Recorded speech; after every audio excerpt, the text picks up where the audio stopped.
Uno. Gracias. Buenos días a todos.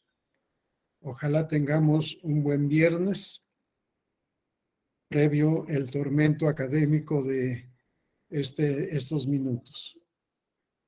Nos corresponde hablar del procedimiento especial sancionador. Si no mal recuerdo, es el mismo grupo con el que ya he tenido las otras sesiones, ¿verdad? Correcto, sí, ya veo algunas caras conocidas, me da mucho gusto. Vamos a hablar del procedimiento especial sancionador, una novedad de los años recientes, casi podría decir de las décadas o la década reciente, que surgió. No vamos a ver la historia, en otra ocasión nos ocuparemos de ello, pero surgió como muchas otras instituciones del derecho procesal electoral, de la jurisprudencia del Tribunal Electoral. Vamos a hacer un estudio. Yo cuando analizo los medios de impugnación en materia electoral, propuse en mi libro un método que es analizar 4 aspectos de procedibilidad de los juicios y recursos electorales. A uno le denominé criterio geocronológico, tomando en cuenta tiempo y espacio en donde y cuándo se lleva a cabo el acto objeto de impugnación, que determina, por otra parte, la competencia de la sala o las salas del Tribunal Electoral del Poder Judicial de la Federación. A otro le denominé criterio objetivo en cuanto a cuál es la materia o el tema objeto de controversia.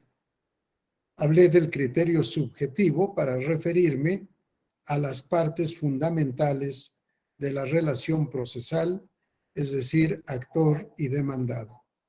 ¿Quién puede actuar como actor? ¿Quién puede actuar como demandado en los juicios y recursos electorales? Y finalmente, hablo de un requisito o criterio formal de procedibilidad que atiende a todos los requisitos formales que debemos cumplir para poder promover un medio de impugnación en materia electoral. Al estudiar el tema procedimiento especial sancionador, lo he encontrado tan complejo que he procurado llevar este modelo procesal al aspecto procedimental. Me parece que analizar conforme a estos 4 criterios el procedimiento especial sancionador nos puede ayudar mucho a su comprensión integral y creo que todos podríamos salir beneficiados. ¿Por qué aplicar un método procesal a algo que algunos califican como actividad híbrida o procedimiento híbrido, que yo considero un procedimiento totalmente administrativo y que otros podrían calificar como un procedimiento completamente procesal? Cada uno tiene sus razones para sustentar la idea que postule en materia de procedimiento especial sancionador. Para mí puede ser aceptable la postura de calificarlo como un procedimiento híbrido, una parte jurisdiccional y otra parte administrativa, aunque estoy convencido de que es totalmente administrativo, con respeto, por supuesto, a quienes integran la sala regional especializada en esta materia. Pero ¿por qué aplicar el método procesal? Les decía, porque es un procedimiento que se sigue a manera de juicio e incluso se utilizan las expresiones propias del derecho procesal al establecer las reglas de este procedimiento sancionador. Procedimiento sancionador que es exclusivo de la materia electoral para poder investigar sobre infracciones a la normativa electoral y, en su caso, poder imponer también las sanciones que corresponden. De ahí que muchos sostengan que el procedimiento especial sancionador, al igual que el procedimiento ordinario sancionador, forman parte del jus punendi. Yo no comparto esta idea si por jus punendi entendemos derecho penal. Si por jus punendi entendemos la facultad del Estado de imponer sanciones por conductas antijurídicas y que parte del jus punendi es el derecho penal, pero por otra parte el derecho administrativo sancionador y finalmente el derecho administrativo electoral sancionador, entonces estaremos de acuerdo en esa conclusión. Sí es parte del jus punendi, pero no es parte del derecho penal. Sí, jus punendi y derecho penal para mí no son lo mismo. El jus punendi es el género, el derecho penal es una especie, quizá la más importante, la que más se ha estudiado, la que mayor trato científico y teórico ha recibido, pero no es el único. Está en términos generales el derecho administrativo sancionador, en el que el Estado sanciona por la comisión de conductas ilícitas, pero no tipificadas como delitos, sino como infracciones. Y así es como estamos nosotros en el contexto del derecho especial sancionador. Lo que se va a investigar, lo que se va a comprobar o a constatar es la existencia de una conducta contraria a derecho que está tipificada como infracción en la legislación electoral. Una rama distinta es el derecho penal electoral. Tenemos una ley especializada de delitos electorales y tenemos otro ente de derecho encargado de la investigación de las conductas que puedan ser constitutivas de delitos electorales. Y, por supuesto, de los delitos electorales conocen en la etapa de investigación la Fiscalía especializada en esta materia y en la parte procesal el juzgado penal correspondiente. No vamos a entrar, por supuesto, a ese tema. Nos quedamos en el contexto de la legislación electoral en su apartado de infracciones administrativas. El fundamento de este procedimiento especial sancionador lo encontramos en la Constitución misma. En el artículo 41, párrafo tercero, base tercera, apartado D, está su fundamento constitucional. En este apartado se establece lo siguiente: el Instituto Nacional Electoral, mediante procedimientos expeditos en los términos de la ley, investigará las infracciones a lo dispuesto en esta base e integrará el expediente para someterlo al conocimiento y resolución del Tribunal Electoral del Poder Judicial de la Federación.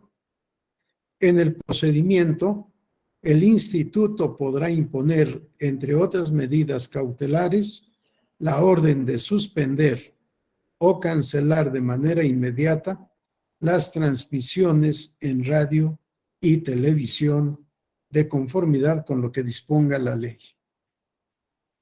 Nos queda claro, en principio, que el tema a tratar es fundamentalmente propaganda política y propaganda electoral en radio y televisión.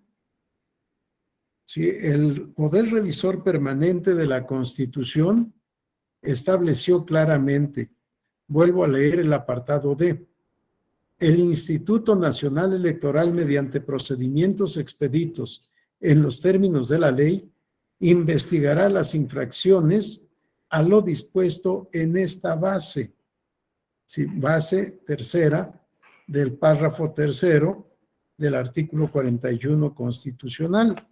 Y lo que encontramos en los apartados A, B y C de esta base tercera son justamente las reglas constitucionales relativas a propaganda política y propaganda electoral en radio y televisión.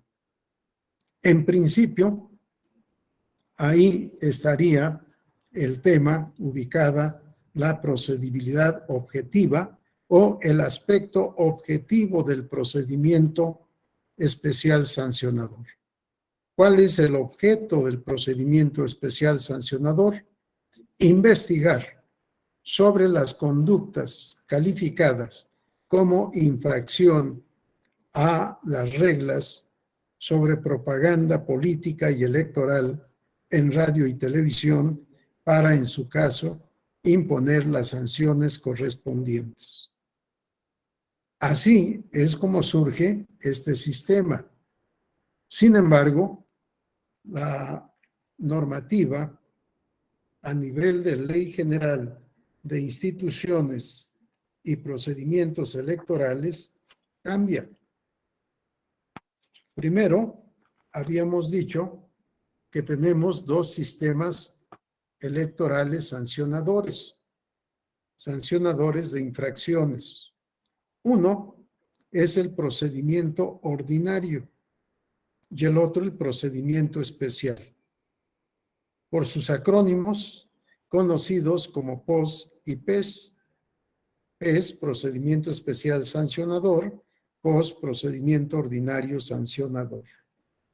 Y veamos lo que establece el artículo 450. En su párrafo 1, las leyes electorales locales deberán considerar las reglas de los procedimientos sancionadores tomando en cuenta las siguientes bases. La base A es la que me interesa de manera especial. A. Clasificación de procedimientos sancionadores en procedimientos ordinarios que se instauran por faltas cometidas dentro y fuera de los procesos electorales. Y especiales sancionadores, expeditos, por faltas cometidas dentro de los procesos electorales. Si pareciera que el legislador fue en su origen bastante claro y nos dice hay dos procedimientos electorales sancionadores, uno ordinario y el otro especial. El ordinario procede en cualquier momento, haya o no haya procedimiento electoral. Procede en todo tiempo. En cambio, el procedimiento especial sancionador procede única y exclusivamente durante el desarrollo de un procedimiento electoral. Sabemos, los procedimientos electorales pueden ser ordinarios o extraordinarios. No importa si es ordinario o extraordinario, el procedimiento especial sancionador, en principio, solo procede durante un procedimiento electoral. Y sabemos también, el procedimiento electoral es el conjunto sistematizado de hechos y actos jurídicos que tienen por objeto la renovación de los depositarios del Poder Ejecutivo y del Poder Legislativo en el orden federal. En el orden local, igual, Poder Ejecutivo y Poder Legislativo, y en el Poder Municipal o en el ámbito municipal, a los depositarios del Poder Municipal. Este procedimiento electoral que la ley indebidamente denomina proceso, porque proceso es sinónimo de juicio, sinónimo de causa o de pleito, y aquí no hay tal proceso sino procedimiento, sabemos que se divide en 4 etapas: la etapa preparatoria, la etapa de jornada electoral, la etapa de resultados y declaraciones de validez y la etapa de calificación de la elección de presidente de la República, previo cómputo nacional de la elección de presidente, previa conclusión y resolución de todos los juicios de inconformidad en esta materia que se hubieran promovido, para, en su caso, la Sala Superior determine quién es el candidato triunfador, que el triunfador reúne los requisitos de elegibilidad y que todo el procedimiento electoral estuvo ajustado a derecho. Por tanto, que se declara la validez de la elección de presidente de la República, se declara al candidato con mayor número de votos presidente electo y se entrega la constancia de mayoría y validez. Esas son las etapas del procedimiento electoral.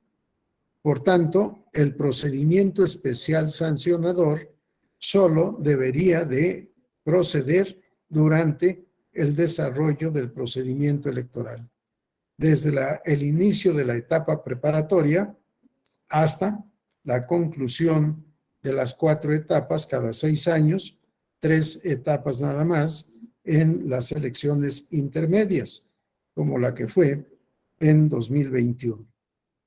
Bien, esto pareciera estar claro, pareciera no tener problema alguno.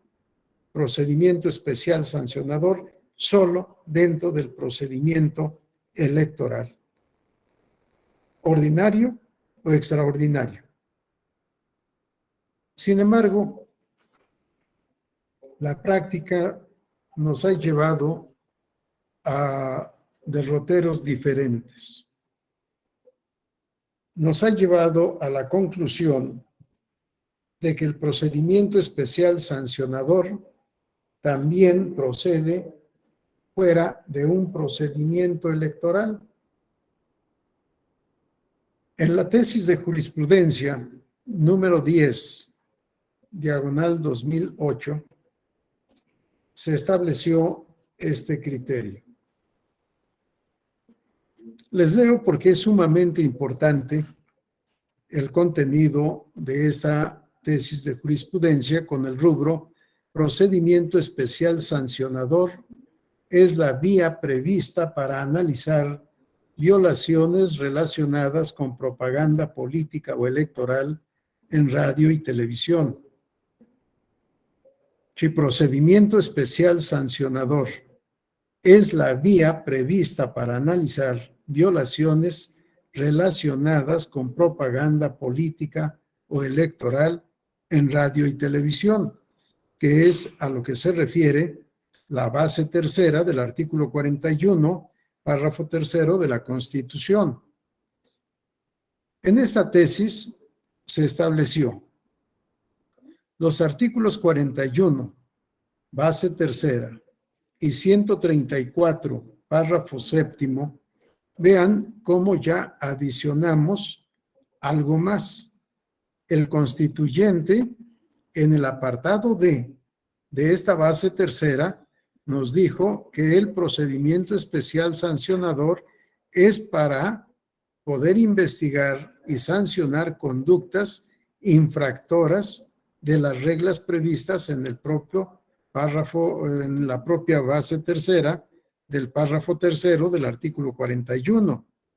Y sin embargo, en la tesis de jurisprudencia ya se está involucrando un artículo más, el 134, párrafo séptimo de la Constitución.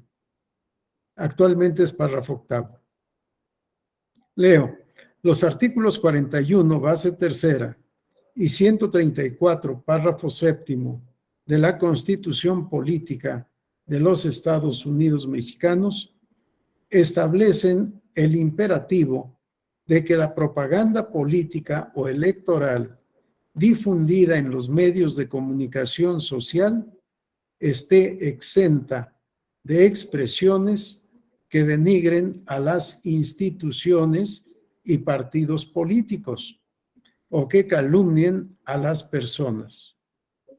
Asimismo, señalan que la vulneración a esta disposición será sancionada mediante procedimientos expeditos, en los que se podrá ordenar la cancelación inmediata de la propaganda difundida, dada la necesidad de hacer cesar a priori cualquier acto que pudiera entrañar la violación a los principios o bienes jurídicos tutelados por la materia electoral.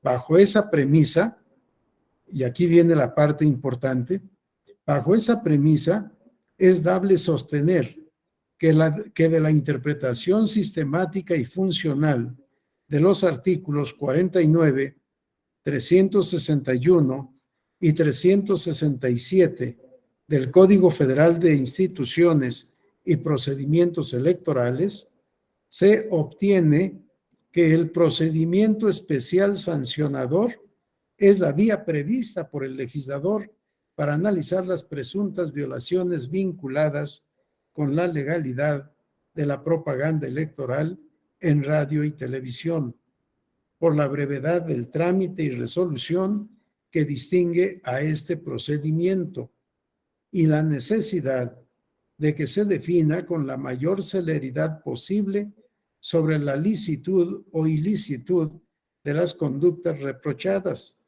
las que pueden llevar a provocar afectaciones irreversibles a los destinatarios de esas expresiones. Debido a la incidencia que tienen los medios masivos de comunicación en la formación de la opinión pública. Ahora bien, dicho procedimiento puede ser instaurado durante el desarrollo o fuera de un proceso electoral, ya que se mantiene la posibilidad de que se transgredan las disposiciones que regulan dicha prerrogativa. Luego, el escrutinio correspondiente debe efectuarse en el momento en que se actualice la conducta infractora, que podrá o no coincidir con un proceso comicial. Como habrán escuchado, se hace referencia a los artículos 49, 361 y 367 del Código Federal de Instituciones y Procedimientos Electorales. Sin embargo, en una nota a pie de tesis de jurisprudencia se señala lo contenido en los artículos 134, párrafo séptimo, 49, 361 y 367.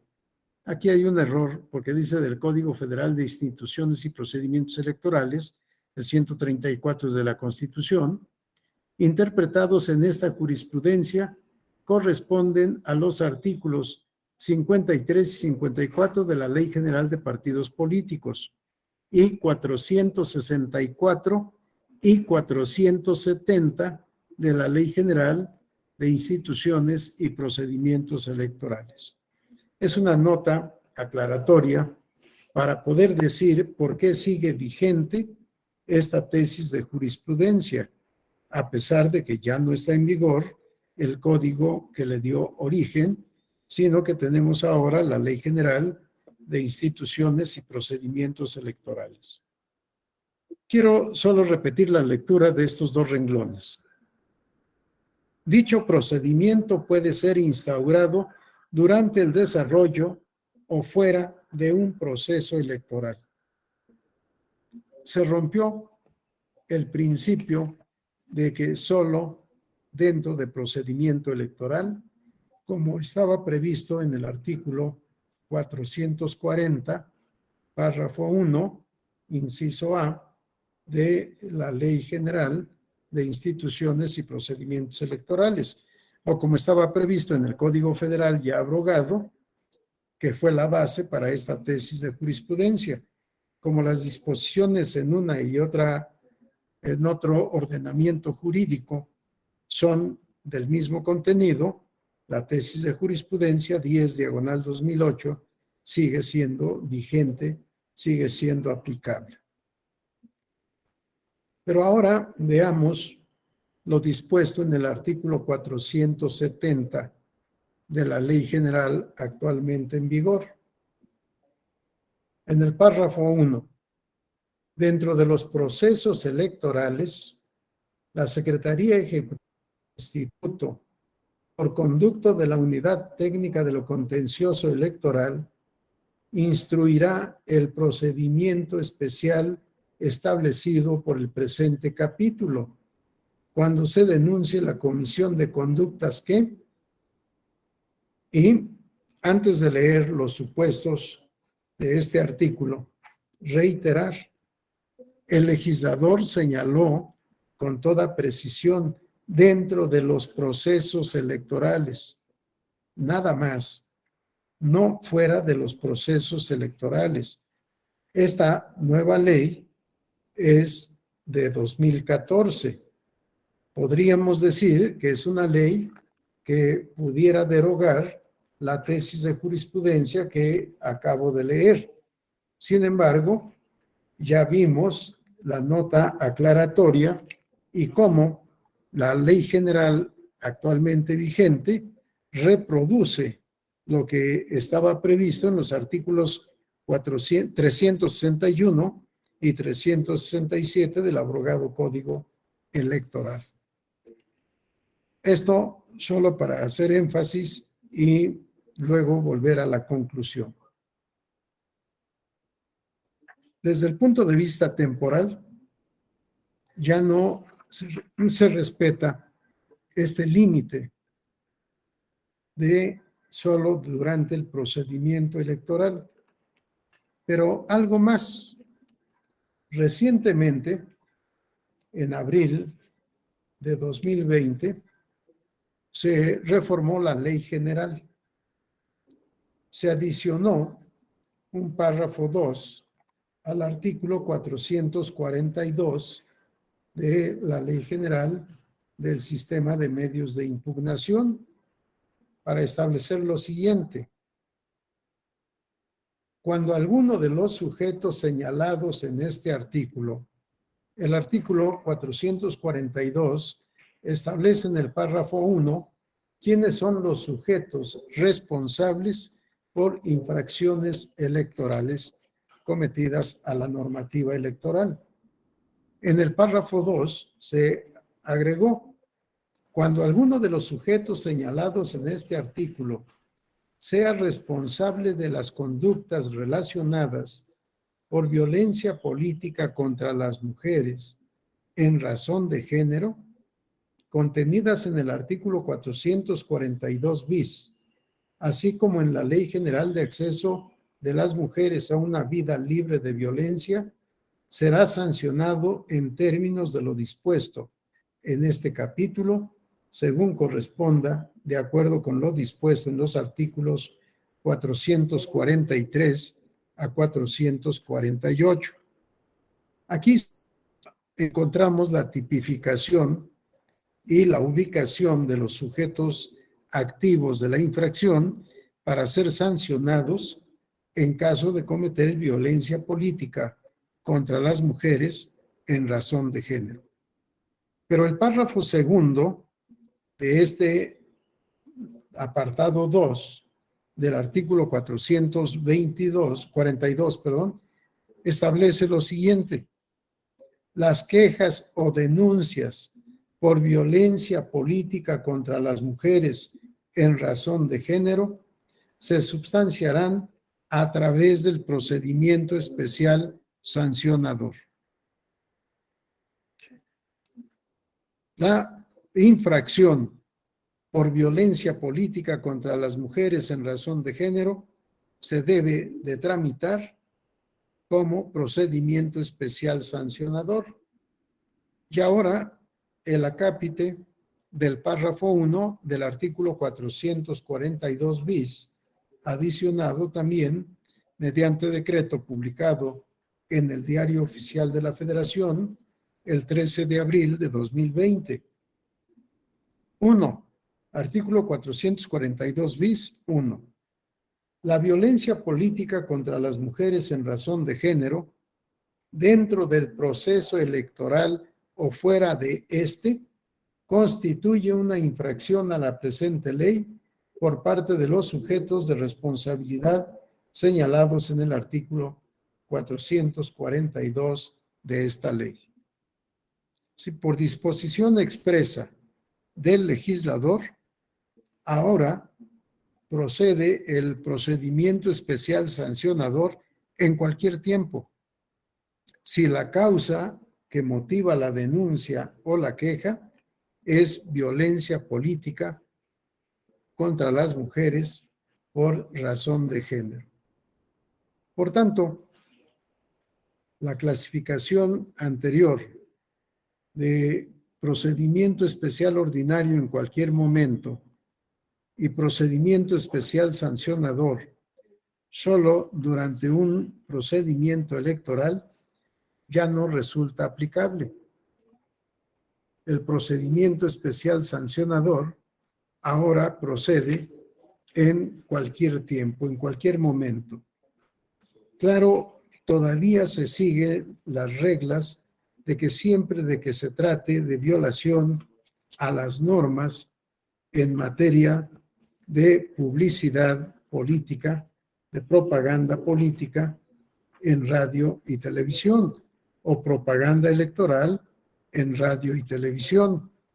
Pero además se ha agregado otro supuesto que trae como consecuencia, igual, que ya no se respete la limitante de que solo es durante un procedimiento electoral. Así que esta clasificación y este análisis desde el punto de vista cronológico, poco a poco va perdiendo eficacia, va perdiendo vigencia para constituirse el procedimiento especial sancionador en procedente en cualquier tiempo. ¿Alguna pregunta, algún comentario hasta esta parte?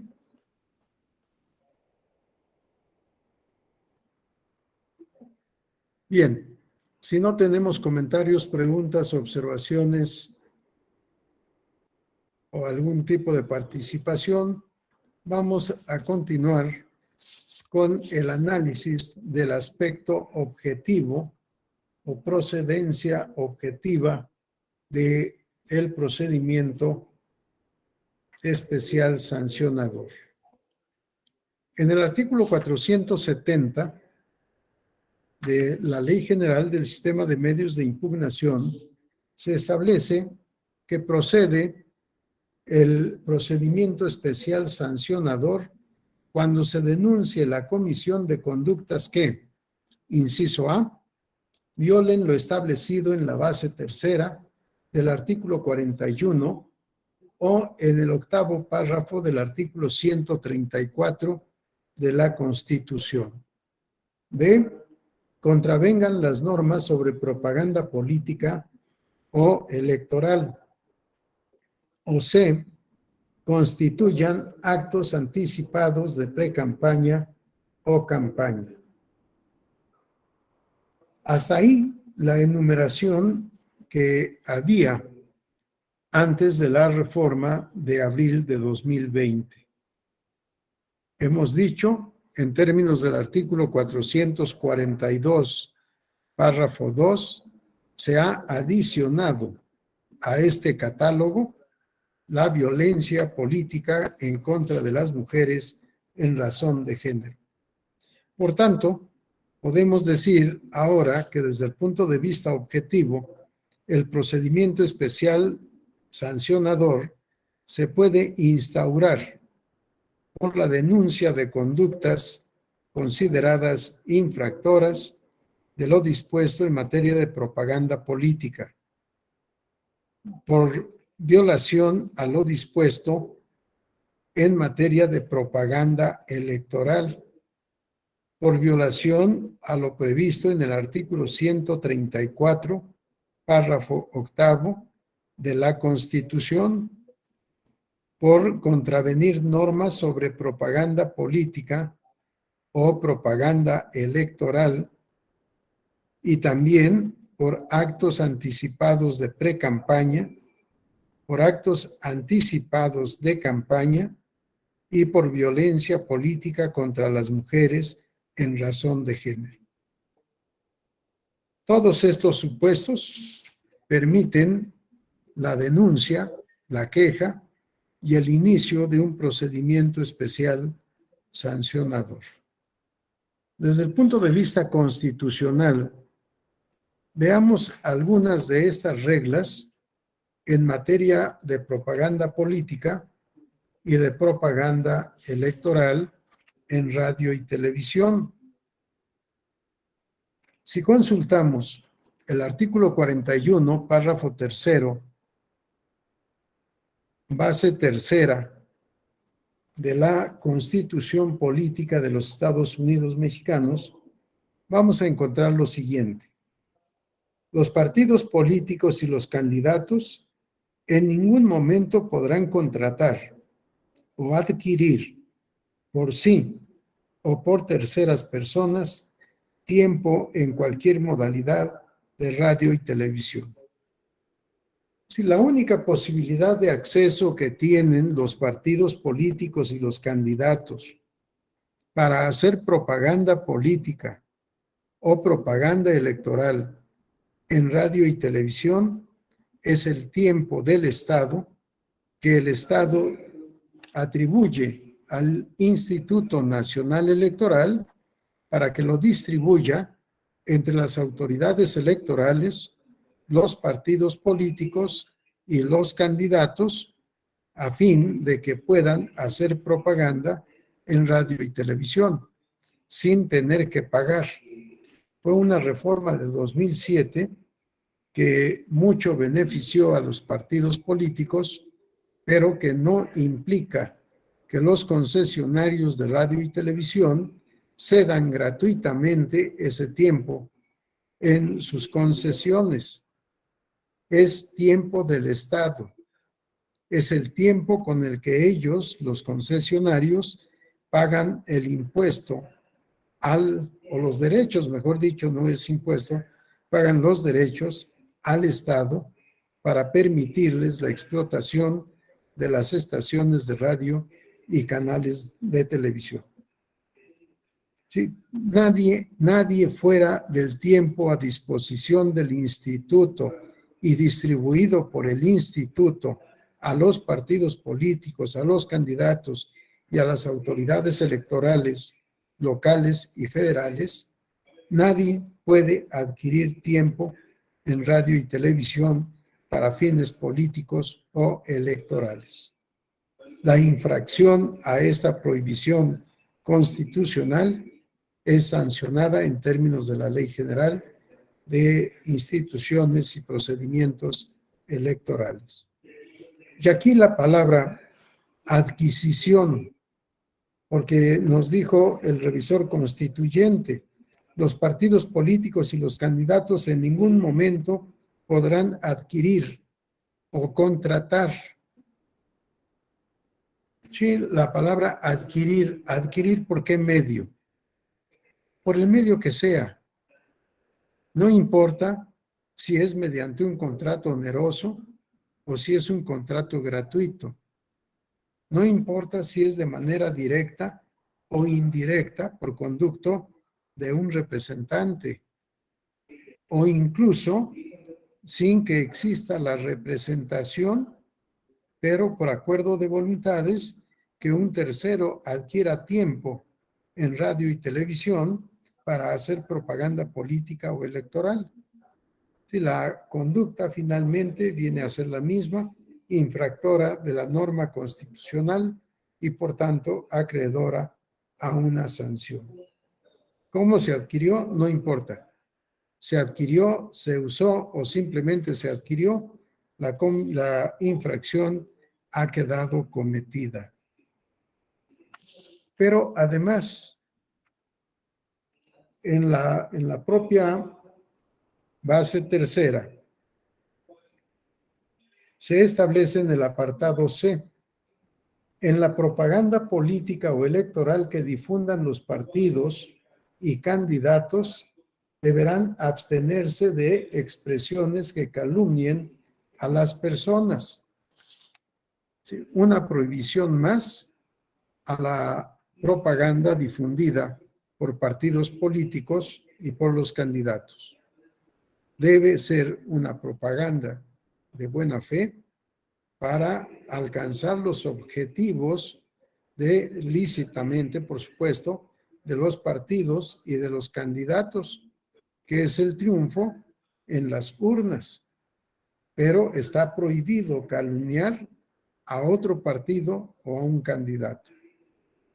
Si hay esta calumnia, la publicidad es antijurídica, es contraria a derecho. Pero por otra parte, también en el apartado C de la misma base tercera del artículo 41, párrafo tercero, se establece: durante el tiempo que comprendan las campañas electorales federales y locales y hasta la conclusión de la respectiva jornada comicial, deberá suspenderse la difusión en los medios de comunicación social de toda propaganda gubernamental, tanto de los poderes federales como de las entidades federativas, así como de los municipios, de las demarcaciones territoriales de la Ciudad de México y cualquier otro ente público. Las únicas excepciones a lo anterior serán las campañas de información a las autoridades electorales, de las autoridades electorales, las relativas a servicios educativos y de salud o las necesarias para la protección civil en casos de emergencia. Sí, reitero, tratando de resumir, durante los procedimientos electorales debe suspenderse la difusión en los medios de comunicación social de toda propaganda gubernamental. ¿En qué tiempo de estos procedimientos electorales? Establece la Constitución: en el tiempo comprendido para las campañas electorales federales y locales y hasta la conclusión de la respectiva jornada electoral. Si durante todo ese tiempo está prohibido al gobierno federal, estatal y municipal con sus correlativos en la Ciudad de México a difundir propaganda gubernamental. Pero además, los órganos u organismos con autonomía constitucional deben hacer exactamente lo mismo. El gobierno municipal debe abstenerse de difundir esa propaganda gubernamental. Si todo mundo tiene prohibido hacer distribución de propaganda gubernamental durante todo el tiempo que duren las campañas, incluida la etapa de reflexión o llamado periodo de reflexión y toda la jornada electoral. El que no cumpla esta normativa será sujeto de un procedimiento previsto en el apartado D del mismo artículo 43. ¿Algún comentario, duda o pregunta? Bien, parece que no tenemos ninguna intervención. Este tema es sumamente amplio. A ver, Víctor Manuel.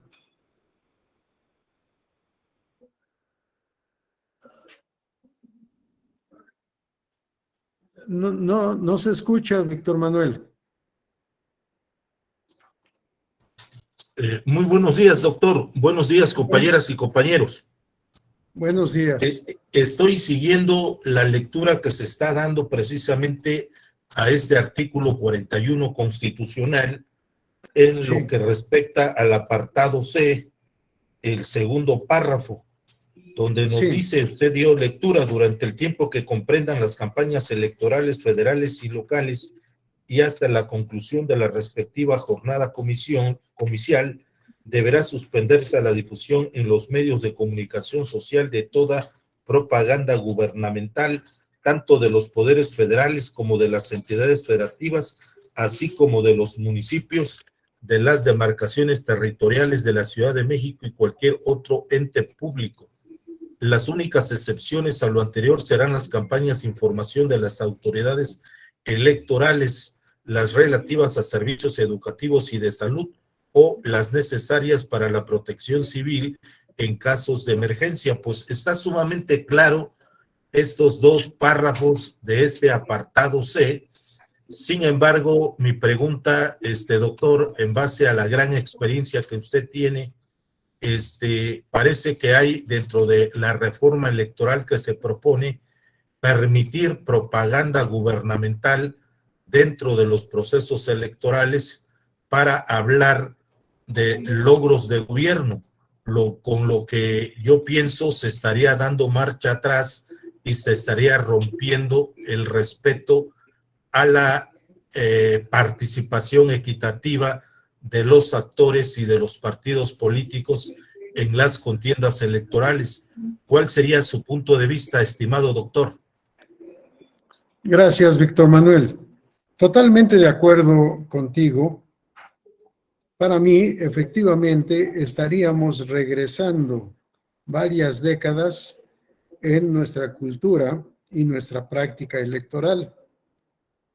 Y efectivamente, ya está incluso la reforma, Víctor Manuel, porque en el Diario Oficial de la Federación de 17 de marzo de 2022, el Congreso de la Unión expidió un decreto que hemos conocido vulgarmente como decreto interpretativo o interpretador. Y el rubro del decreto es: se interpreta el alcance del concepto de propaganda gubernamental, principio de imparcialidad y aplicación de sanciones contenidas en los artículos 449, numeral 1, inciso B, C, D y E, de la Ley General de Instituciones y Procedimientos Electorales, y 33, párrafos quinto, sexto y séptimo y 61 de la Ley Federal de Revocación de Mandato.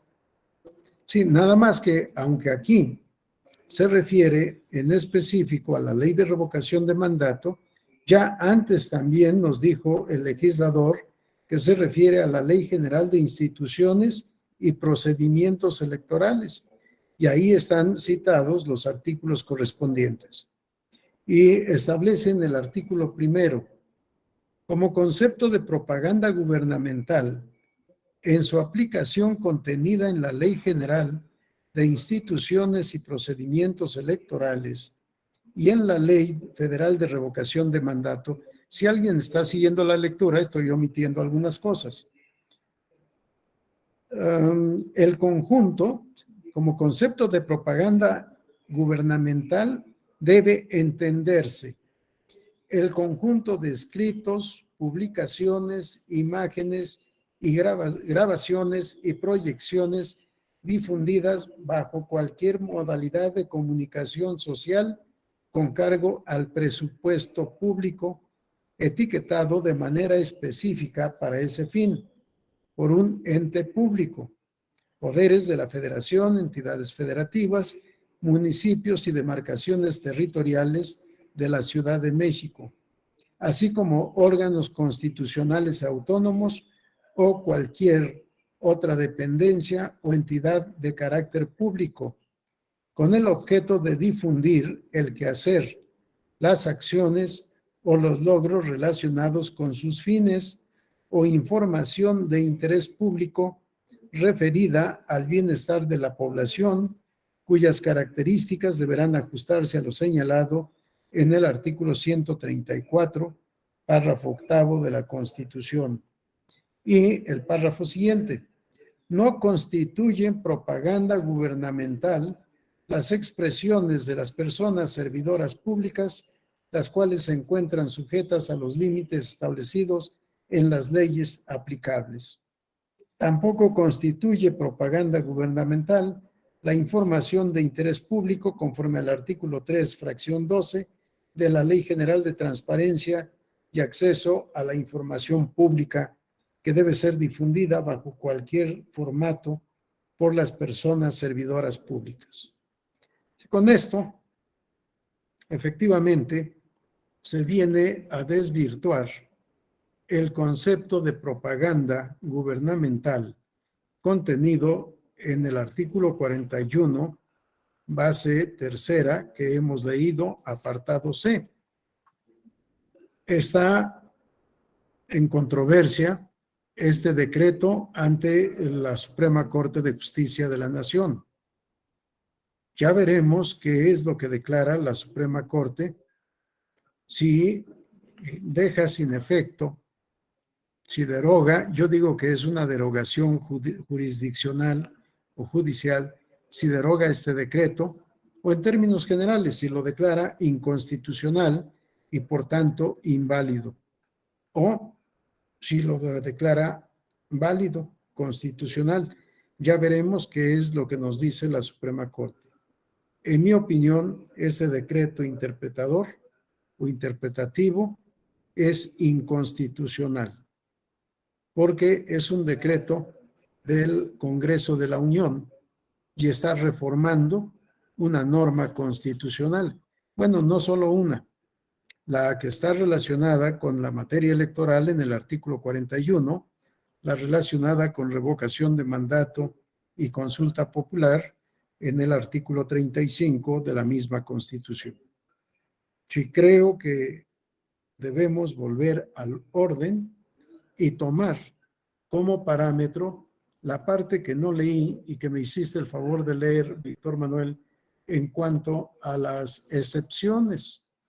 Lo único que se exceptúa es toda la propaganda relativa a servicios educativos, de salud y las necesarias para la protección civil en casos de emergencia. Fuera de esas excepciones, todo lo demás se debe suspender. Creo que coincidimos, Víctor Manuel. Daniel Díaz, por favor, adelante. Gracias, doctor. Buenos días a todas y a todos.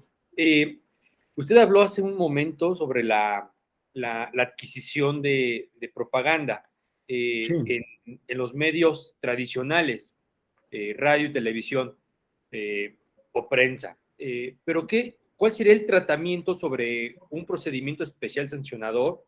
Yo así lo veo que será el medio o la vía, cuando algún candidato o partido político adquiere algún servicio de alguna red social para adquirir algún tiempo, algún comercial, y Twitter, Facebook o Instagram o alguna otra red social promocionando la candidatura de ese partido político o ya en específico de una candidata o candidato. Ahí, ¿cómo se normaría? ¿Cuál es la norma aplicable para poder sancionar o bajar esa propaganda? Porque seguramente, como usted dice, se tuvo que haber hecho un contrato donde se eroga alguna cantidad y obviamente pues eso no está permitido. Entonces, sí, nada más saber cómo sería la vía o el tratamiento que se le daría para esa situación de las redes sociales, doctor. Gracias. Gracias, Daniel. Para mí hay libertad para los políticos, los partidos políticos y los candidatos, incluso para los precandidatos, a usar las redes sociales para todos estos fines que pueden ser estrictamente electorales. Hay libertad para contratar. Sí, porque la prohibición solo es en radio y televisión. Sí, no en redes sociales. Seguramente nadie pensó en estos medios, pero al no existir prohibición, para mí hay libertad. Sin embargo, todo lo que se publique en redes debe cumplir la norma de la propaganda electoral. ¿Sí? No calumniar, no denigrar e incluso no ejercer violencia contra nadie, no solo contra las mujeres, sí, contra nadie. Debe ser una propaganda lícita. Es una propaganda como se puede hacer en los medios impresos. Lo que sí, el gasto que se haya ocasionado, pues se tiene que reportar en los informes para efectos de fiscalización. Sí, pero para mí no hay prohibición de usar redes sociales. Se tiene que demostrar la contratación, se tiene que demostrar el pago y en su caso el ingreso para poder hacer ese pago. Pero creo que hay libertad, no libertad absoluta. Para mí no hay derechos absolutos, no hay libertades absolutas. Límites, el límite que se establece para toda propaganda política o para toda propaganda electoral. Si las grandes reglas, no calumniar, no denigrar, no ejercer violencia. No sé si haya quedado contestada, Daniel. Sí, doctor, muchas gracias. Con gusto. Bien. ¿Alguien más? Noemí, adelante. Gracias, doctor. Muy buenas, bueno, ya casi buenas tardes. Gracias, buenas tardes a todas y todos. Doctor, A ver, Noemí, te escucho un poquito mal, no sé si sea yo. Bueno, O hablas un poquito más fuerte, te acercas al micrófono. Ok, ¿me escuchan? Ya, ¿Sí? ya, Okay. sí. Ok, sí, el micrófono. Buenas tardes a todas y todos. Nada más, dos asuntos que me gustaría consultarle, doctor. Una, que en materia de procedimientos de las quejas que se resuelven a través de los procedimientos sancionadores especiales, se emiten medidas cautelares. Y de manera reciente, el Instituto Nacional Electoral, en la Comisión de Quejas y Denuncias, negó medidas cautelares en relación a un promocional donde se decía que el candidato no era, o sea que no era verdad que la profesión que él manifestaba tener era real, que es médico, que no era y que nunca había ejercido o recetado. Y me pareció, digo, es de dominio público, que sí lo es, y me pareció muy extraño que hubieran negado las medidas cautelares. Su opinión al respecto en ese sentido. Y por otro lado, el Instituto Nacional Electoral en este 2022, en el acuerdo 197, se pronunció sobre varias consultas en materia de propaganda electoral y me llamó la atención porque es un acuerdo que tiene muchas consultas en el mismo documento, que permitió o que autorizó la difusión de propaganda relacionada con el turismo. Entonces, sí, para mí, argumentando que era un tema de educación, entonces a mí se me hizo un tanto extraño porque pues finalmente pues son logros de gobierno de alguna manera y a mí tal vez yo no estaría muy de acuerdo con esa opinión del Instituto, del Consejo General del INE, pero bueno, me gustaría saber su opinión al respecto. Gracias, doctor. Con gusto, Noemí. No conozco los acuerdos, ninguno de los dos, pero el criterio de que turismo es parte de la educación ha sido una tesis reiteradamente sustentada en sala superior. ¿Sí? Así que podemos efectivamente coincidir o no con el criterio, pero ya es un criterio establecido de que sí forma parte del aspecto educativo.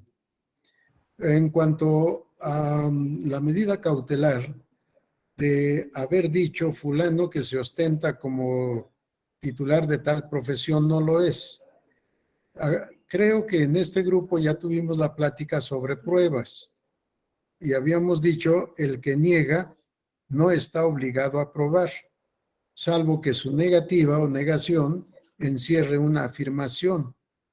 Cuando dice alguien, fulanito no es lo que dice ser, voy a poner como ejemplo, no es licenciado en Derecho, lo que nos está diciendo es, está usurpando un título o una profesión. Y como tenemos un registro público en materia de profesiones, podemos constatar ahí si tiene o no título y cédula profesional. Y por tanto podemos ofrecer la prueba. ¿Sí? No es lo que dice ser. Y aquí está la prueba de que la Secretaría de Educación Pública, por conducto de la Dirección General de Profesiones, informa que no está registrada esta persona con ese título y con esa cédula. Sí, la carga de la prueba es para el que está haciendo esa afirmación dentro de una negación. Sí, esto creo que algunos han denominado la prueba dinámica o algo así por el estilo, que no es nada novedoso, es lo que ya teníamos. Una negativa que encierra una afirmación se tiene que probar. Sí, por eso es que me imagino que por eso se negó la medida cautelar. Si me demuestras que no tiene ese título, ordeno que se suspenda la propaganda. ¿Sí? O sea, es que quien solicitó la medida cautelar es el candidato que estaba siendo calumniado, ¿sí? Entonces, como mi duda desde el punto de vista procesal, si no se debe de hacer un estudio de fondo para poder autorizar, emitir las medidas cautelares. Para negar o resolver, seguramente se hizo el estudio, pero no puede ser de fondo, porque seguramente eso es lo que fue motivo de la queja o denuncia. Sí, y eso se tiene que resolver hasta que se haya agotado todo el procedimiento. Sí, la medida cautelar se lleva a cabo a partir del juicio del buen derecho, de que efectivamente puede tener razón, pero si se concluye prima facie, de momento, que no hay elementos para poder pensar que es cierto lo que se dice, se niegan las medidas cautelares. Sí, es conforme a ese principio del buen derecho. Gracias. De nada, Noemí. Bien, vamos a continuar. Voy a mencionarles ya nada más rápidamente, porque quiero ver otra parte. En la próxima sesión vamos a dedicarle al procedimiento especial sancionador como procedimiento. Sí, hoy estamos viendo el aspecto cronológico, objetivo. Quiero ver el subjetivo y el aspecto formal, para luego ocuparme solo del procedimiento y del recurso de revisión del procedimiento especial sancionador. Decíamos entonces de todos los casos en que se puede presentar una denuncia o queja para instaurar un procedimiento especial sancionador. Violación a lo dispuesto en el artículo 41, párrafo tercero, base tercera de la Constitución en materia de propaganda política y de propaganda electoral, y ya vimos el caso. El tema del párrafo octavo del 134 no lo vamos a poder abordar ya con toda la precisión que yo quisiera.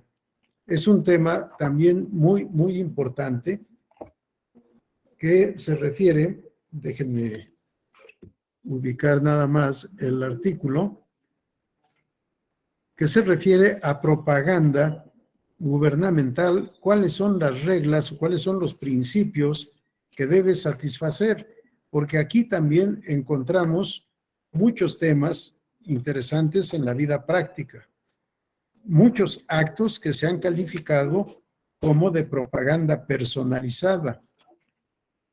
El artículo 134, fracción octava de la Constitución establece la propaganda bajo cualquier modalidad de comunicación social que difundan como tales los poderes públicos, los órganos autónomos, las dependencias y entidades de la administración pública y cualquier otro ente de los tres órdenes de gobierno deberá tener carácter institucional y fines informativos, educativos o de orientación social.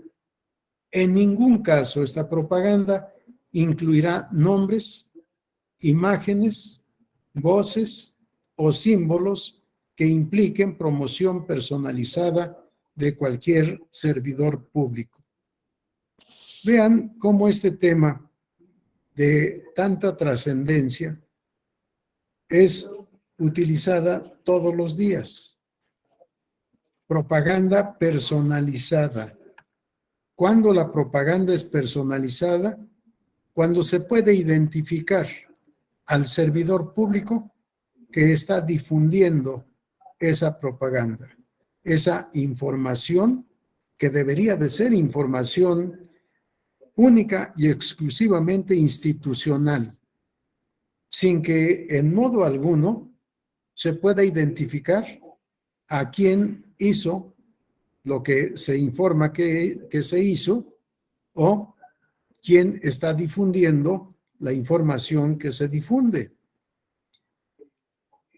Hay una tesis de jurisprudencia, no la voy a leer, léanla ustedes por favor, cada uno, la 12/2015, con el título Propaganda personalizada de los servidores públicos, elementos para identificarla, y se alude a 3 elementos de identificación de la propaganda personalizada. Les voy a leer solo esta parte correspondiente.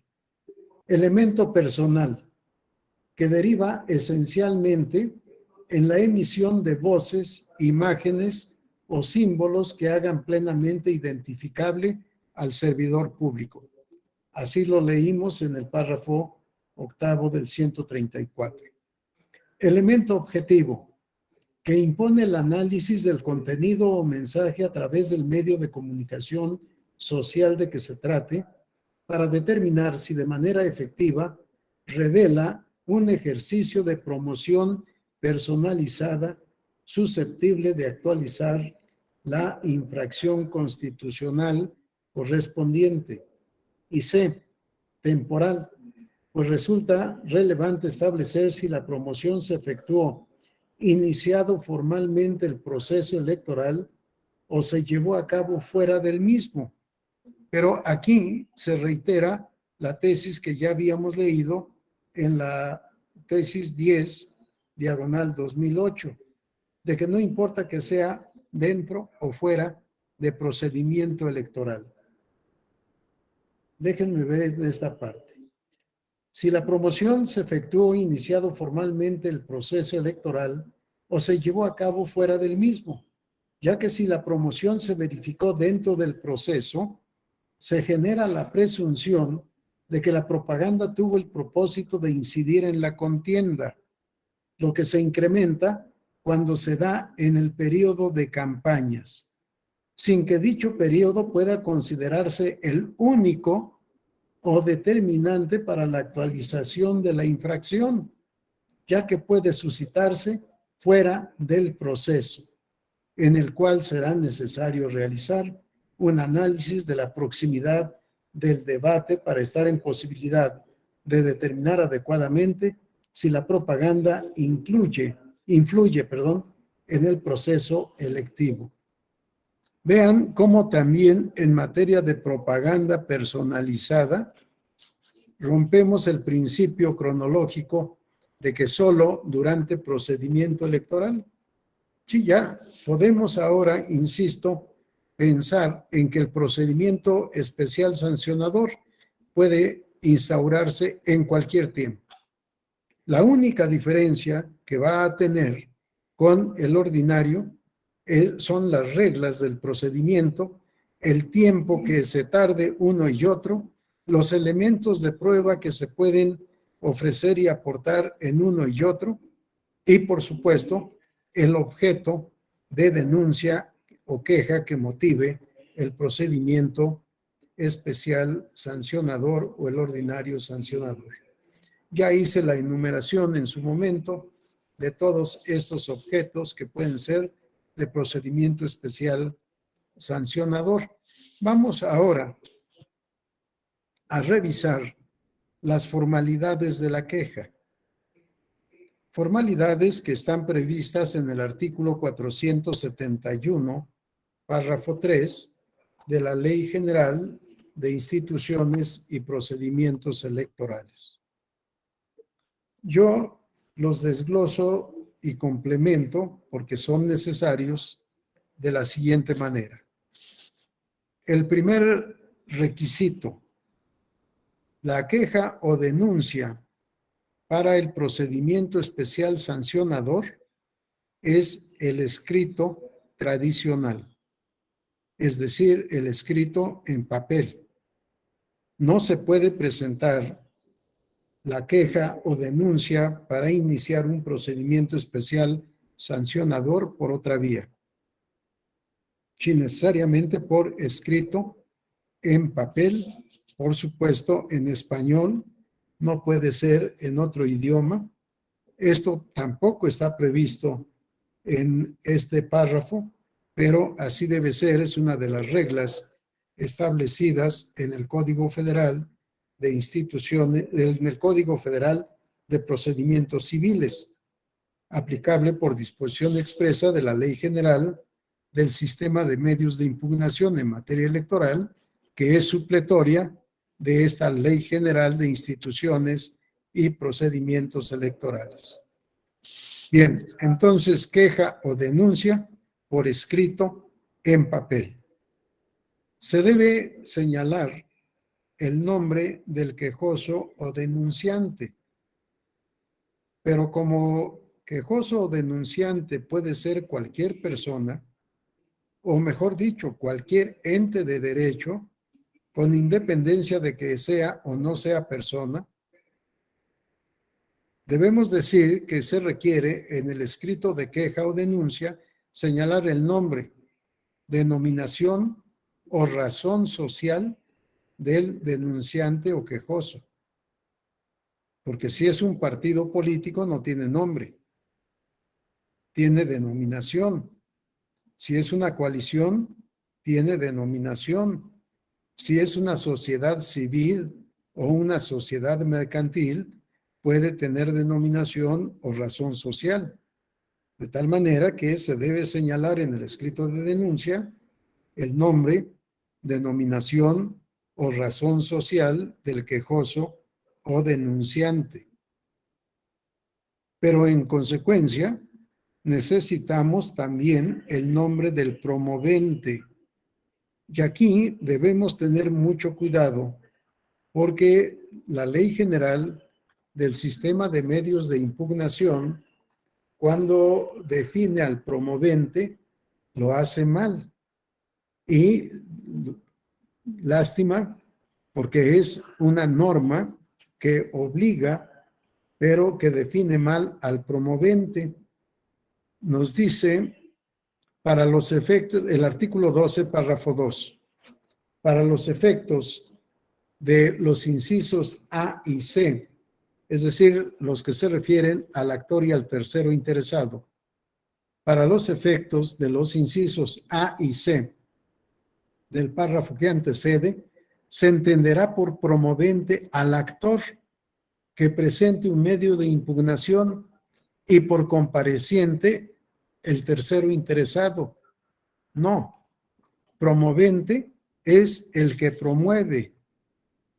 No importa en qué calidad promueva. Puede promover por derecho propio o en representación de otro. Puede promover como actor, como tercero interesado, como coadyuvante, como responsable, como amicus curia, como comparezca. Puede promover incluso como perito, como testigo. No importa cómo comparezca a juicio. Ya sabremos en su momento qué suerte correrá su promoción, pero puede comparecer a juicio y promover. Puede promover cualquiera. Puedo ir al tribunal, a la sala competente y decirle, señor magistrado o magistrada, expídame copia certificada o simple de todo lo actuado en el expediente tal. Y soy promovente. Tercero, ajeno totalmente a lo que está sucediendo en ese asunto. Ya el instructor o instructora decidirá si procede o no obsequiar, como decimos muchas veces, mi petición. Si procede o no, acordar favorablemente. Si promovente es todo el que promueve. Debemos señalar el nombre del promovente. Claro, aquí me refiero al que promueve a nombre del quejoso o denunciante. Pero además debe decirnos con qué calidad jurídica promueve. ¿Promuevo como representante del quejoso? promuevo en gestión de negocios, promuevo como apoderado o como mandatario, o promuevo en ejercicio de la patria potestad, porque acuérdense que en materia de radio y televisión tenemos restricciones para que los menores de edad puedan aparecer en los promocionales de propaganda política o propaganda electoral. Y pueden los que ejercen la patria potestad o la tutela comparecer a presentar denuncia o queja. No sé cuál sea la diferencia entre denuncia y queja. Se los confieso a propósito de estas expresiones. No he encontrado la diferencia en la ley. Bien, entonces el promovente debe decirnos en qué calidad promueve. Y al señalar en qué calidad promueve, deberá, en su caso, acreditar esa calidad. Si dice promuevo por derecho propio, no tiene nada que acreditar, salvo que haya alguna situación excepcional. Soy extranjero, fui insultado en propaganda política y vengo a promover el procedimiento especial sancionador.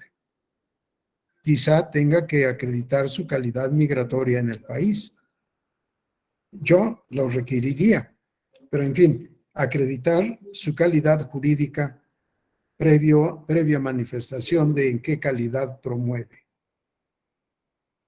Debe acreditar esa personería, debe señalar o puede señalar domicilio para oír y recibir notificaciones. Si no señala domicilio, aplicamos la regla general. Todas las notificaciones que deban ser personales se le practicarán por estrados.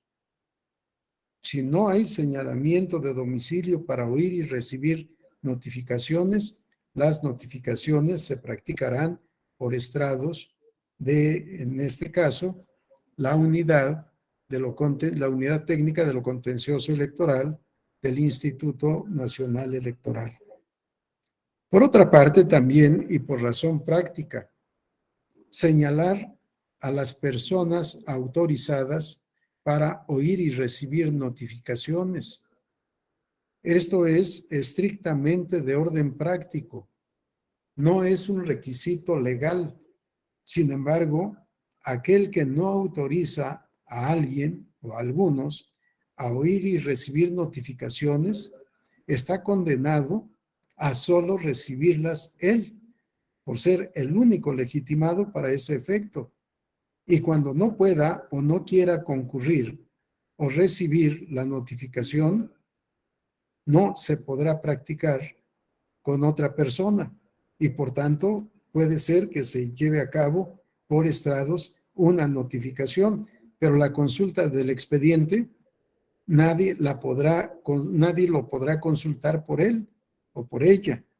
Sí, es importante mencionar personas autorizadas para oír y recibir notificaciones.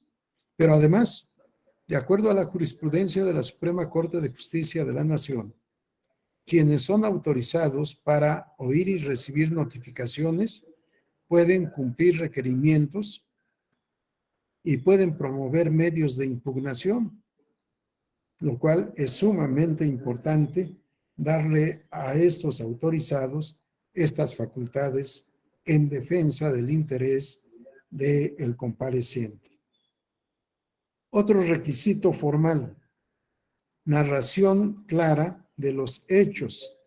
El legislador nos dice expresa y clara. Bueno, al ser por escrito, necesariamente es expresa. Si tomamos en cuenta lo dispuesto en el artículo 1803 del Código Civil Federal, la manifestación de la voluntad puede ser expresa o tácita. Es expresa cuando se hace por escrito, por signos inequívocos, por el lenguaje oral o por medios electrónicos. Aquí no puede ser por medios electrónicos, les decía al principio, debe ser en el escrito tradicional, en papel y en español, en lenguaje escrito. Bien, se debe hacer narración clara de los hechos que sustentan la denuncia. ¿Por qué vengo a denunciar? ¿Sucedió esto o no sucedió esto? Depende de si son hechos positivos o hechos negativos. Depende si son actuaciones u omisiones. También debe ofrecer y aportar pruebas. Pero aquí tenemos una limitante. De acuerdo al párrafo 2 del artículo 272, en el procedimiento especial sancionador solo se pueden ofrecer pruebas documentales y pruebas técnicas. No se puede ofrecer otro tipo de pruebas. Establece el 472, párrafo 2. En el procedimiento especial no serán admitidas más pruebas que la documental y la técnica. Esta última será desahogada siempre y cuando el oferente aporte los medios para tal efecto en el curso de la audiencia. Vean nada más la limitante. No solo estas dos, sino además, si ofrezco prueba técnica, debo aportar el instrumento necesario para poder desahogar esa prueba técnica. Hablábamos de prueba legal o prueba tasada, o el principio de que en materia probatoria solo son admisibles aquellos elementos que el legislador autorice, solo los elementos de prueba reconocidos por la ley. Aquí tenemos un ejemplo de ese sistema legal, sistema limitado, sistema que no da libertad probatoria. En esta materia solo se pueden ofrecer, aportar y en su caso desahogar pruebas documentales y pruebas técnicas. Las únicas que se desahogan son las técnicas. Las documentales, por su propia naturaleza, no requieren diligencias de desahogo en especial, salvo alguna situación particular. Les decía, no recuerdo si en este o en otro grupo, si aportamos una gran cantidad de pruebas documentales e incluso técnicas y otras más, pero me quedo de momento en documentales y técnicas, y para su conservación las guardamos en una caja que enviamos cerrada, lacrada si quieren, o cuando menos con firmas que no permitan su apertura libre. Para poder conocer las pruebas documentales que han sido ofrecidas, tendríamos necesidad que abrir esa caja, extraer su contenido para saber si ahí están las pruebas documentales ofrecidas. Para esto es importante el desahogo de una audiencia pública, de una diligencia pública, a la que sean convocados las partes interesadas. Aquí hablamos de un procedimiento sancionador. Tienen que ser convocados el denunciante o quejoso y el denunciado y, o en su caso, personas autorizadas por ellos, a fin de que estén presentes y puedan advertir que la caja que presentó el oferente de la prueba está intacta, tal como la presentó.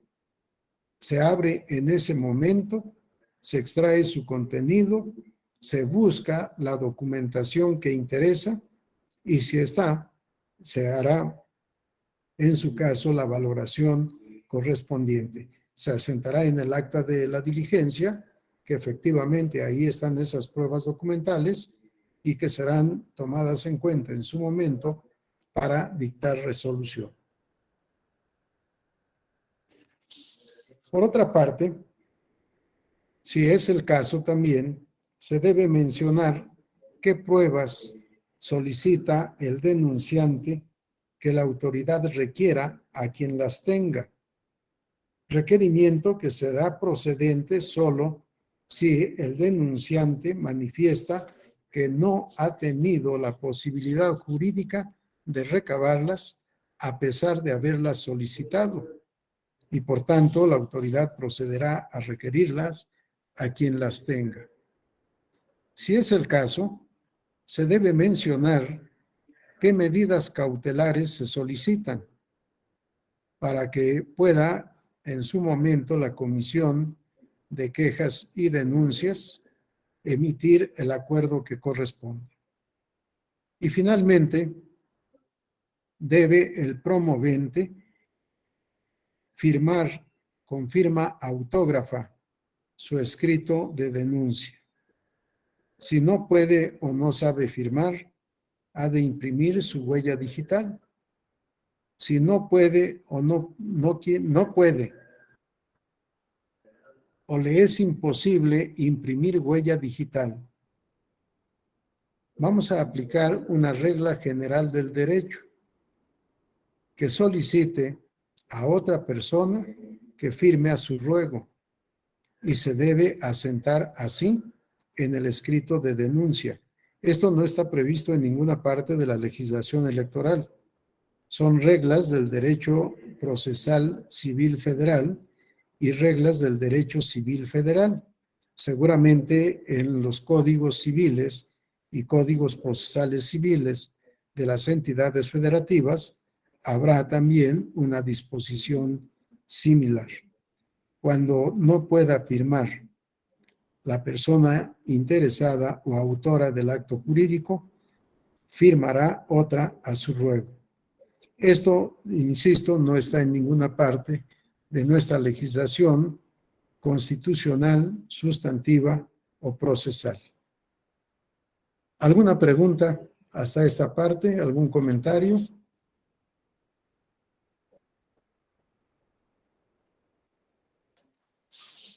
Bien, si no tenemos preguntas, comentarios o intervenciones, continuamos con la legitimación subjetiva.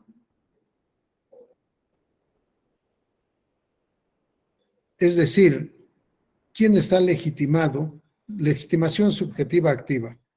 ¿Quién está legitimado para presentar una denuncia o queja a fin de instaurar un procedimiento especial sancionador?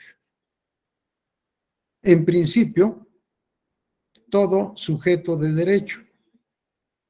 Todo sujeto de derecho está legitimado para presentar una queja o denuncia a fin de que se dé inicio a un procedimiento especial sancionador. Sin embargo, tenemos una norma restrictiva. Si lo que motiva la queja o denuncia es la difusión de propaganda considerada calumniosa, solo el sujeto calumniado puede presentar la queja o denuncia, nadie más. Esto está previsto en el artículo 471, párrafo 2 de la Ley General de Instituciones y Procedimientos Electorales. Los procedimientos relacionados con la difusión de propaganda que se considere calumniosa solo podrán iniciarse a instancia de parte afectada. Se entenderá por calumnia la imputación de hechos o delitos falsos con impacto en un proceso electoral. Sí, no es cualquier hecho, no es cualquier delito, sino delito o hecho que tenga impacto en el procedimiento electoral. Y se considera que es calumnia porque es falso lo imputado al calumniado, pero solo él puede promover el procedimiento especial sancionador, a diferencia de los otros casos de infracción. La tesis de jurisprudencia 36, diagonal 2010 de la Sala Superior establece procedimiento administrativo especial sancionador. Sujetos legitimados para presentar la queja o denuncia. La interpretación de los artículos tales, omito la lectura, de la interpretación sistemática y funcional de los artículos tales, se concluye que, por regla general, cualquier sujeto puede presentar denuncias para iniciar el procedimiento administrativo especial sancionador, salvo en el caso de difusión de propaganda que denigre o calumnie, en el que solamente la parte agraviada estará legitimada para denunciar. Lo anterior obedece a que el procedimiento mencionado es de orden público, por lo que basta que se hagan del conocimiento de la autoridad administrativa sancionadora hechos que presuntamente infrinjan normas electorales para que dé inicio el procedimiento respectivo. Este es el texto de la tesis de jurisprudencia 36, diagonal 2010, que considera que todo sujeto de derecho está legitimado para presentar una denuncia o queja a fin de iniciar un procedimiento especial sancionador, salvo en los casos de propaganda política o propaganda electoral que denigre o calumnie a determinado sujeto de derecho, porque solo el calumniado o el denigrado podrá presentar esta denuncia. Pero por otra parte, también la autoridad puede presentar denuncia. Sobre todo, se hace referencia a la autoridad electoral administrativa en el caso de propaganda política o electoral en las entidades federativas. El artículo 471, párrafo 1, establece esta regla. Cuando la conducta infractora esté relacionada con propaganda política o electoral en radio y televisión en las entidades federativas, la autoridad electoral administrativa competente presentará la denuncia ante el Instituto Nacional Electoral. Y finalmente, puede el procedimiento especial sancionador iniciarse de oficio.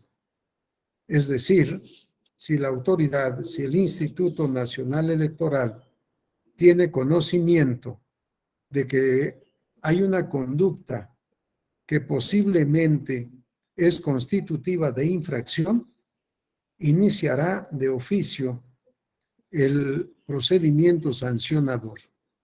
El artículo 470, en su párrafo 2, establece: la Secretaría Ejecutiva, por conducto de la Unidad Técnica de lo Contencioso Electoral, instruirá el procedimiento especial establecido en este capítulo en cualquier momento, cuando se presenten denuncias o de oficio por hechos relacionados con violencia política contra las mujeres en razón de género.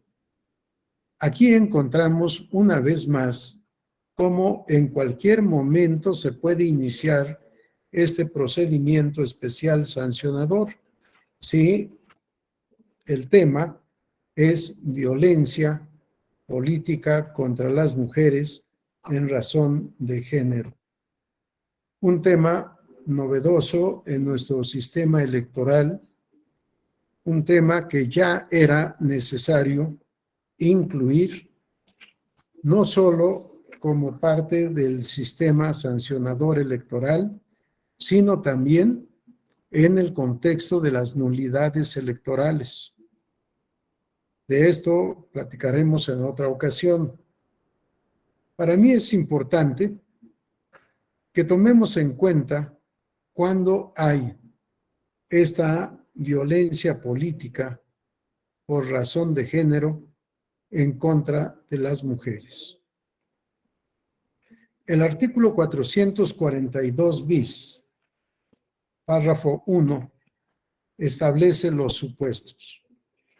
Nos dice el legislador: la violencia política contra las mujeres en razón de género, dentro del proceso electoral o fuera de este, constituye una infracción a la presente ley por parte de los sujetos de responsabilidad señalados en el artículo 442 de esta ley y se manifiesta, entre otras, a través de las siguientes conductas. A. Obstaculizar a las mujeres los derechos de asociación o afiliación política. B. Ocultar información a las mujeres con el objeto de impedir la toma de decisiones y el desarrollo de sus funciones y actividades. C. Ocultar la convocatoria para el registro de precandidaturas o candidaturas o información relacionada con esta, con la finalidad de impedir la participación de las mujeres. D. Proporcionar a las mujeres que aspiran a ocupar un cargo de elección popular información falsa, incompleta o imprecisa para impedir su registro. E. Obstaculizar la precampaña o campaña política de las mujeres, impidiendo que la competencia electoral se desarrolle en condiciones de igualdad. Y F. Cualquiera otra acción que lesione o dañe la dignidad, integridad o libertad de las mujeres en el ejercicio de sus derechos políticos y electorales. Si podemos advertir, el catálogo es sumamente amplio. No son nada más los incisos mencionados, sino la parte final, el inciso F. Cualquiera acción, y por supuesto, entiéndase también cualquiera omisión, cualquiera acción u omisión que lesione o dañe la dignidad, integridad o libertad de las mujeres en el ejercicio de sus derechos políticos y electorales.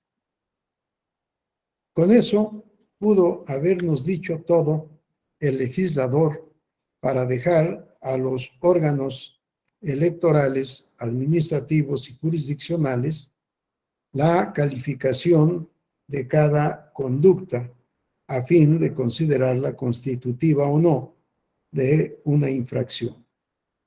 Pero veamos nuevamente el inciso A. Obstaculizar a las mujeres los derechos de asociación o afiliación política. De asociación. Un concepto sumamente amplio. Por supuesto, debemos pensar que es asociación política. Pero si consultamos el Código Civil Federal, vamos a encontrar que en la enumeración de las personas morales están las sociedades y asociaciones civiles con fines políticos. Entonces, no es nada más en el contexto del derecho electoral, sino que va más allá. O incluso se podría pensar en una situación absurda de constituir una sociedad mercantil con fines políticos. Me ha tocado en la práctica ver testimonios, leer testimonios notariales en los que se hace constar la constitución de una sociedad mercantil con fines políticos.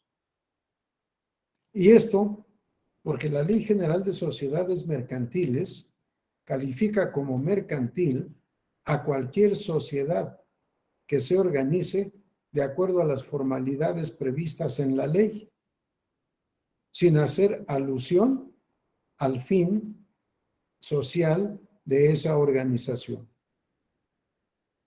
Pero, en fin, el tema afiliación política o asociación política es amplio. El derecho de reunión.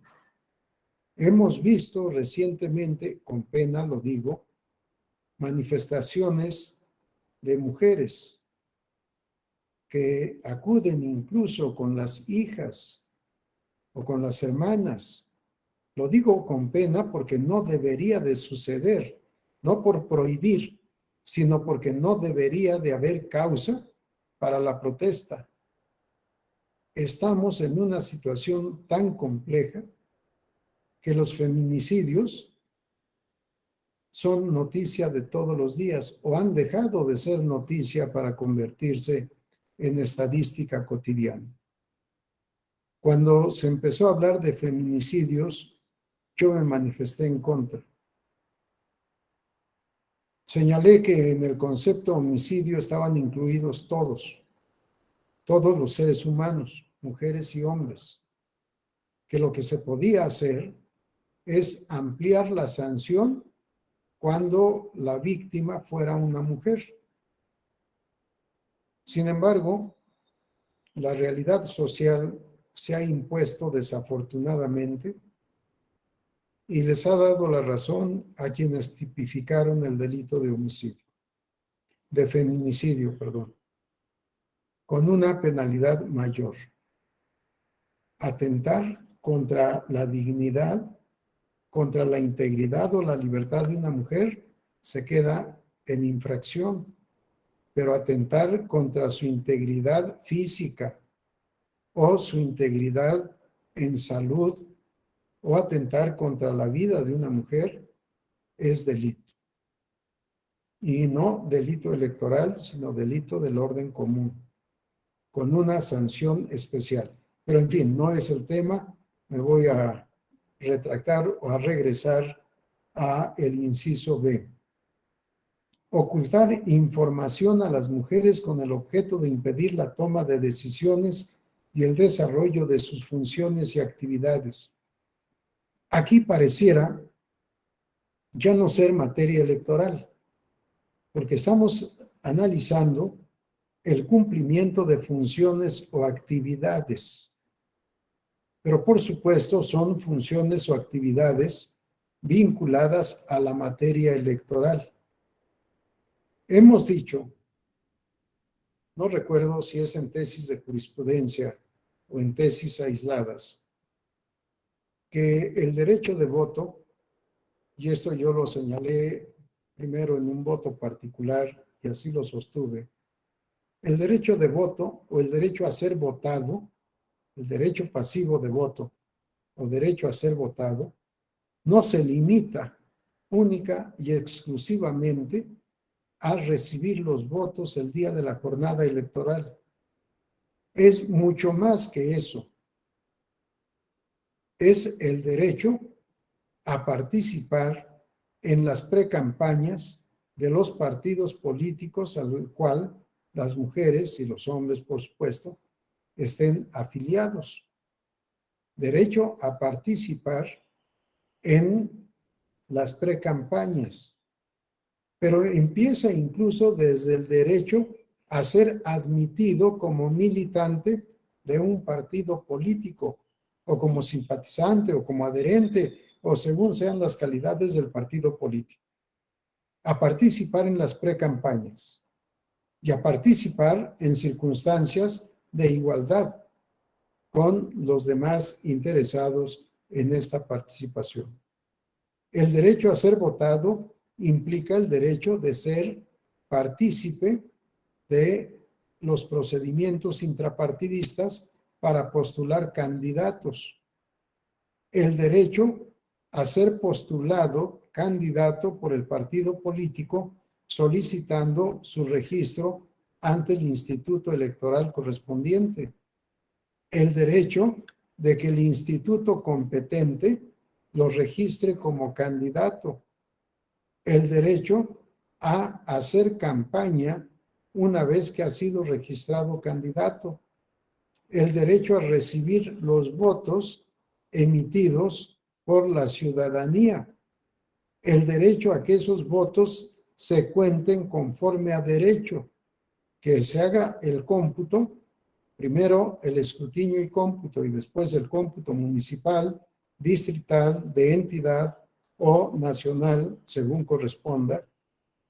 El derecho a recibir Primero, el derecho a que la elección se declare válida, el derecho a ser declarado elegible, el derecho a obtener la constancia de mayoría y validez si es el triunfador, el derecho a asumir el cargo previa rendición de protesta y el derecho a ejercer el cargo por todo el tiempo para el cual fue electo. Sí, el derecho a ser votado, para mí, implica todo esto, todos estos aspectos, todas estas fases. Por tanto, es conforme a derecho para mí decir que constituye violencia política en agravio de la mujer en razón de género, si esa fuera la causa, ocultarle información para impedir la toma de decisiones o el desarrollo de sus funciones y actividades. Y esto desafortunadamente lo vimos también en el contexto de la actividad jurisdiccional electoral, con la denuncia incluso ante, no recuerdo si ya era Fiscalía o seguía siendo Procuraduría General de la República, la denuncia de una magistrada en contra de sus compañeros magistrados. Los 3 integrantes del Tribunal Electoral de la entidad federativa. Y cómo tuvo que llegar el asunto incluso a la Cámara de Senadores después de haber resuelto la Sala Superior que tenía razón la magistrada denunciante, que efectivamente había violencia política en razón de género al no permitirle desempeñar sus actividades jurisdiccionales en las mismas circunstancias que los 2 varones integrantes, o los 2 hombres, porque varones, no sé, integrantes de este tribunal. En fin, la materia de violencia política contra las mujeres es una novedad en el ámbito jurisdiccional y en el ámbito del procedimiento especial sancionador, pero desafortunadamente un tema recurrente, un tema al que tenemos que dedicarle mucho tiempo, pero sobre todo al que había que dedicarle tiempo en educación, no en resolver conflictos, controversias. Por supuesto que hay que hacerlo, pero para hacer de la igualdad un principio de vida, una convicción personal y una forma de conducta. El respeto a las mujeres. El respeto de todos con todos, por supuesto, pero estamos hablando del caso de las mujeres. El respeto a las mujeres. Y esto nos evitará seguramente el tema de feminicidio, de violencia política contra las mujeres en razón de género y de muchos otros temas más que conlleva esta falta de educación sobre el respeto y la igualdad de ambos géneros. Bien, preguntas, comentarios, dudas, observaciones, lo que quieran.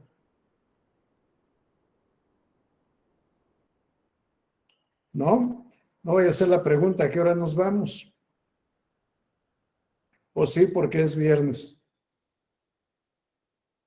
Solo les voy a dejar enunciado los órganos competentes para que intervienen en la tramitación y resolución del procedimiento especial sancionador. Son la Comisión de Quejas y Denuncias del Consejo General del Instituto Nacional Electoral, la Unidad Técnica de lo Contencioso Electoral de la Secretaría Ejecutiva del propio Instituto, Unidad Técnica de lo Contencioso Electoral de la Secretaría Ejecutiva del Instituto Nacional Electoral.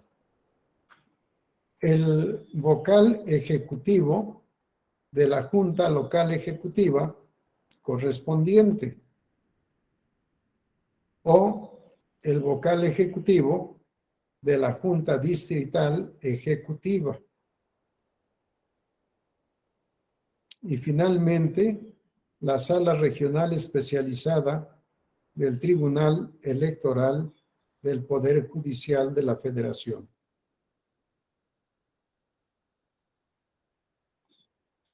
La competencia de la Sala Regional Especializada, más que encontrarla en la Ley Orgánica del Poder Judicial de la Federación o en la Ley General del Sistema de Medios de Impugnación en materia electoral, la tenemos prevista en la Ley General de Instituciones y Procedimientos Electorales.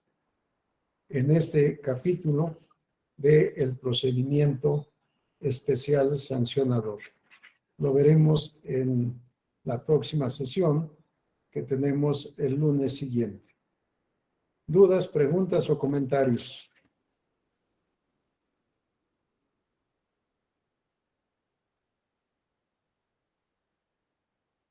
Bien, si no hay ninguna intervención, vamos a robarle al tribunal 6 minutos.